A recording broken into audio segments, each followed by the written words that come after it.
Imagine a job so brutal. People cross the street just to avoid making eye contact with you. You didn't wear a uniform. You didn't get a thank you. Your tools, iron spikes, fire, and fear. In medieval times, torturers were the ultimate outcasts, hated, needed, and very well paid. But how did someone become a torturer? And what was daily life like for the person behind the pain? Stick around. We're pulling back the curtain on one of history's darkest careers. The medieval torturer, a job nobody wanted, but someone had to do. Hey folks, tonight we're diving into one of the weirdest and most uncomfortable jobs in history. Being a torturer in the Middle Ages, it came with a steady paycheck and job security, but good luck getting invited to a wedding. Before we jump in, take a second to like the video if this kind of content interests you. Drop a comment telling me where you're watching from and what time it is over there. Always cool to see how far this stuff travels. Now, turn down the lights, maybe let a fan hum in the background, and let's get into it. You didn't dream of this job as a kid. Nobody grows up wanting to torture people. You weren't born evil or anything like that. You were just a quiet, observant kid who grew up in a small village that smelled like damp straw and boiled onions. Other kids wanted to be knights. You were off in the corner dissecting frogs and asking your mom what bones were made of. You weren't mean. You were curious, but in a medieval town, being curious made people uneasy. Your dad probably worked with meat or barrels. Your mom sold herbs and said things about healing that made neighbors whisper. You weren't special. You were just around. So when the town needed someone who could handle blood without fainting, they looked at you and said, "That one." Welcome to training. Before you knew it, you were shipped off to stay with Uncle Gregor. Not a real uncle, just a man who lived on the edge of town and had a lot of chains. Not suspiciously far, just far enough that people didn't walk past his door unless they had to. Gregor wasn't cruel, just quiet. Every morning you showed up, and he'd be sharpening something that definitely wasn't for cooking. You weren't allowed to ask questions. That was rule number 1. Clean this, oil that. Don't leave the wheel loose. Someone nearly lost an arm last time. You got the idea. At night, you'd lie awake next to the hallway that led down to the basement, listening to creaks and echoes and wondering what exactly you were being trained for.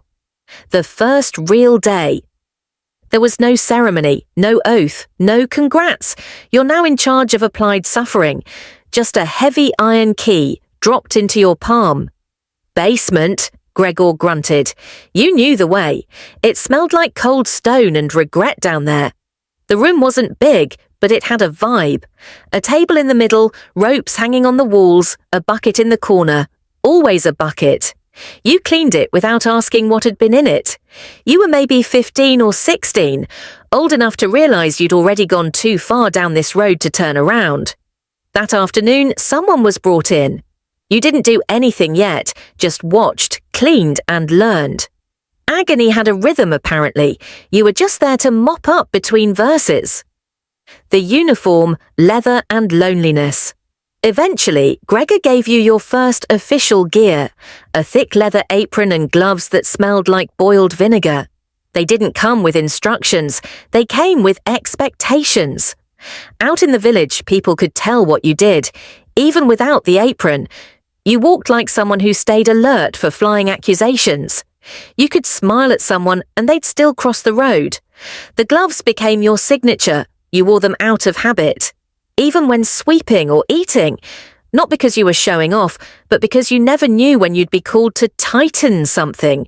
Or someone. The boots were heavy, loud, and made a distinct thud people learned to avoid. You once smiled at a girl near the well. She dropped her bucket and ran.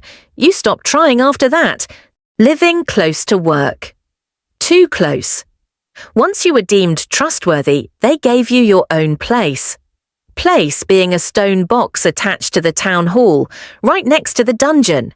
It had 2 perks, a door that locked and walls thick enough to mostly block out the noise. Not all of it, though. You still heard things. Chains, footsteps, whispers that didn't belong to anyone. There were no neighbours, just some crows. You tried to decorate. The tapestry fell off the wall. The house said no. Eventually, you stopped trying. Life among people. Sort of technically, you were a public servant. Realistically, you were more like a storm cloud. People didn't hate you. They just wanted you far away. At the market, vendors gave you your bread quickly, eyes down. Kids went inside when they saw you coming. Dogs barked, then thought better of it. You didn't get wedding invites, or any invites. You weren't banned from things. You were just forgotten. Other trades had friends. Blacksmiths had guilds. Even the town drunk had drinking buddies. You had Gregor, who once said you were less disappointing than usual, which was apparently high praise. The dungeon was yours. Behind the town hall, past a door no one knocked on, was your workspace, the room, stone walls, one flickering torch, a table that looked like it had always existed. Tools hung neatly on the wall, some with gears, some with teeth. One just rattled on its own. You left that one alone. And the bucket, always the bucket. Gregor made sure it was clean, not for ethics, for professionalism. Messy work is lazy work, he said. So you swept, polished and replaced frayed rope. No decoration, no flowers. Just a shelf for your gloves and a bench where you sat and tried not to feel anything. You had to do math, the bad kind. You didn't just turn wheels randomly, you had to know things, like how many turns a shoulder could take before something snapped. You didn't learn that from books, you learned by watching. 3 turns for fear, 4 for truth, 5 for stop lying about the goat. Your work was about control, not chaos. You had to calculate exactly how much pain was officially acceptable. Too little and you failed. Too much and the bishop got involved. It was a strange kind of skill, and people came to rely on it. Give him the usual, they'd say, like ordering soup. No one said, thank you. You weren't a monster. You were just the guy who handled the messy jobs no one else wanted to admit existed.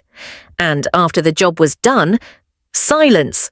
The magistrate would pretend not to know your name. The merchant who tipped you off would overcharge you for carrots. Even the priest would avoid eye contact. You didn't get gratitude. You got solitude, a locked door, and maybe a loaf of bread that was only slightly stale. The job never really ends. You weren't paid well.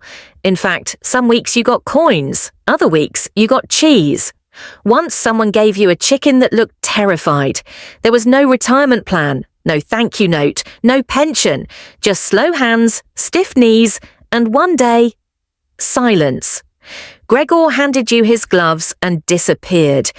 You assumed he died cleaning something sharp.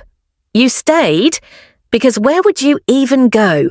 Who wants a guy with rope skills and a reputation? The reputation follows. Even if you stopped, people wouldn't forget. You weren't a craftsman, you were the guy with the room. And so you trained someone else. Quiet kid, asked strange questions, just like you did once. So in the end, the torturer wasn't just a monster hiding in the dungeon. He was a product of his time, shaped by fear, duty, and a justice system that believed pain could lead to truth. While his job was soaked in blood and silence, it was also tightly woven into the fabric of medieval life, a grim necessity in a world that feared chaos more than cruelty. We may look back today with horror, but for them, the torturer was just another cog in the machine of law and order. And though his name was often forgotten, his work left deep marks, not just on bodies, but on history itself.